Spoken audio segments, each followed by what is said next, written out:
नमस्कार दोस्तों, welcome to first venture education. दोस्तों, यूपी टीईटी की लिखित परीक्षा 29 व 30 जनवरी को होगी। ये आज की न्यूज़पेपर में जो इन्होंने नोटिफिकेशन दिया है, और इसमें हम आपको क्या नोटिफिकेशन है, अगर आपने पढ़ा होगा तो ठीक है, और जिन लोगों ने नहीं पढ़ा तो हम अपने चैनल के माध्यम से आप उनको बताएंगे।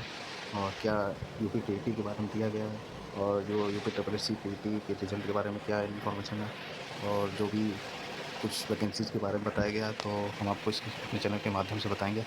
ये देखिए, यहाँ पर जो बताया गया है, यूपी टीईटी की लिखित परीक्षा 29 व 30 जनवरी को होगी।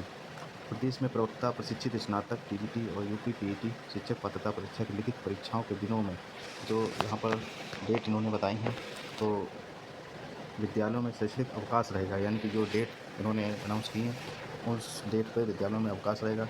इन तिथियों पर कोई अन्य परीक्षा या प्रतियोगी परीक्षा आयोजित नहीं की जाएगी।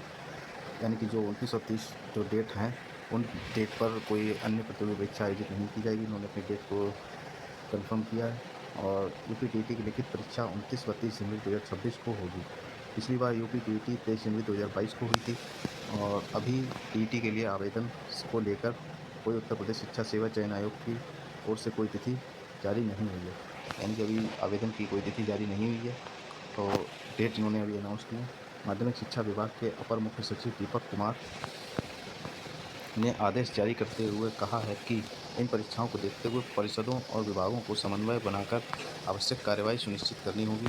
और आदेश के मुताबिक 15 व 16 अक्टूबर को प्रवक्ता की लिखित परीक्षा, और यानी कि जो 15 और 16 अक्टूबर जो भी अक्टूबर में लिखित परीक्षा उनकी होगी प्रवक्ता की, 18 और 19 दिसंबर को प्रशिक्षित स्नातक टीजीटी की परीक्षा होगी।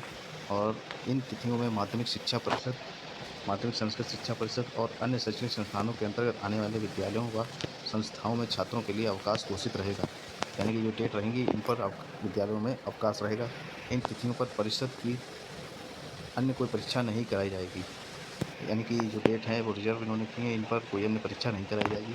तो ये टेट के बारे में इंफॉर्मेशन इन्होंने दी है, डेट कंफर्म की है इन्होंने। और अब हम आपको बताते हैं कि जो कटिंग जो आज अखबार में दी गई है उसमें वैकेंसीज़ के बारे में। तो यहाँ पर देखिए कि ये न्यूज़ है, जो कि है सहकारिता संस्थाओं में होगी 12,500 रिक्तियों पर भर्ती। यहाँ पर देखिए आप, जो बताया गया 5,000 पदों पर होगी नियमित भर्ती, और 7,500 पर रखे जाएंगे दैनिक भोगी। और इसमें देखिए, सहकारिता विभाग की संस्थाओं में रिक्त लगभग 5,000 पदों को भरने के लिए जल्द ही भर्ती प्रक्रिया शुरू की जाएगी। सरकार ने institute of banking personal selection यानी कि आईबीपीएस की ऑनलाइन प्रतियोगी परीक्षा के माध्यम से योग्य अभ्यर्थियों का चयन कराए जाने की अनुमति दे दी है। यानी कि जो उसमें पद भरे जाएंगे वो 5,000 जो आईबीपीएस की जो परीक्षा होती है उसके माध्यम से भरा जाएंगे, और जो परीक्षा होगी उसकी आईबीपीएस के माध्यम से कराएगा। और इसके बाद विभाग ने सभी संस्थाओं को रिक्त पदों का ब्यौरा भेजने के निर्देश दिए हैं। ये पद सहकारिता विभाग की संस्थाओं: उत्तर प्रदेश कोऑपरेटिव बैंक, 50 जिला सहकारी bank, Uttar Pradesh cooperative union, Uttar Pradesh राज्य निर्माण सहकारी संघ, उत्तर प्रदेश श्रम विकास सहकारी संघ में रिक्त बताए जा रहे हैं। और विभाग की अन्य संस्थाओं में रिक्तियों की कोई सूचना नहीं है।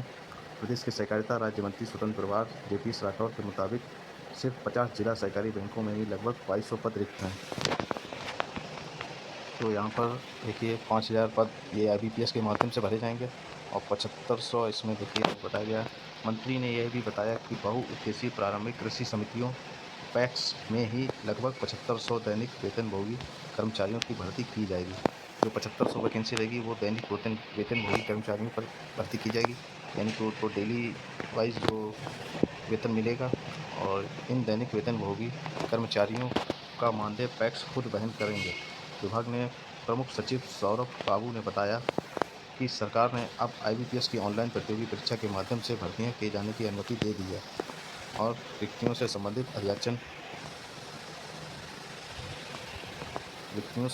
अध्याचन आईबीपीएस को जल्द भेजे जाएंगे। यानी कि जो रिक्तियां इसमें रहेंगी उसके अध्याचन जल्द ही आपको देखने को भेजे जाएंगे आईबीपीएस को। फिर उसमें जल्द ही नोटिफिकेशन आपको देखने को मिलेगा, भर्ती शुरू होगी इसकी। जो 5,000 पद हैं उनको आईबीपीएस के माध्यम से, और जो 7,500 पद हैं वो दैनिक वेतन होगी जो टैक्स होता है उसके माध्यम से भर्ती की जाएगी इसकी। और ये दूसरी न्यूज़। और ये देखिए यहाँ पर पीईटी के बारे में जो न्यूज़ दी है उसमें बताया गया, देखिए पीईटी का रिजल्ट 3 माह में आएगा।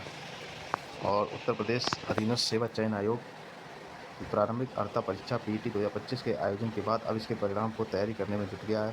परीक्षा देने वाले कुल अभ्यर्थी देखिए यहाँ पर 19,41,993 अभ्यर्थियों को परिणाम का इंतजार है। 3 माह में इसका परिणाम घोषित हो सकता है, कन्फर्म नहीं है, हो सकता है अभी। और वर्ष 2023 में 28 व 29 अक्टूबर को आयोजित पीईटी में 12,58,867 अभ्यर्थी शामिल हुए थे। इसका परिणाम 29 जनवरी 2024 को घोषित किया गया था। इस वर्ष पिछली बार से 6,83,326 अभ्यर्थी अधिक रहे हैं।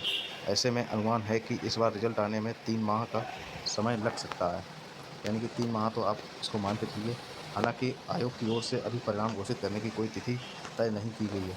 पिछले वर्ष पीईटी के अंक के आधार पर निकाले गए 3 से 4 विज्ञापनों के मामले कोर्ट में विचाराधीन है। इसकी वजह से इनकी प्रक्रिया लंबित है। पीईटी 2025 का रिजल्ट आने के बाद विभागों से जो नए विज्ञापन जारी किए जाएंगे, यानी कि जो अन्य विभागों से जो विज्ञापन जारी होंगे वो पीईटी के रिजल्ट के आने के बाद ही होंगे। और इसका रिजल्ट इन्होंने बताया कम से कम 3 माह तक में इसका रिजल्ट आ सकता है, और जल्दी भी आ सकता है और लेट भी हो सकता है। तो आप अपनी तैयारी को जारी रखिए। तो ये कुछ इन्फॉर्मेशन थी आपके लिए इम्पोर्टेंट न्यूज़। जो वीडियो को ज़्यादा से ज़्यादा शेयर करिए, अपने दोस्तों को बताइए और इस न्यूज़ के बारे में बताइए। वीडियो अच्छे लगे तो लाइक करिए, चैनल को सब्सक्राइब करिए। Thank you.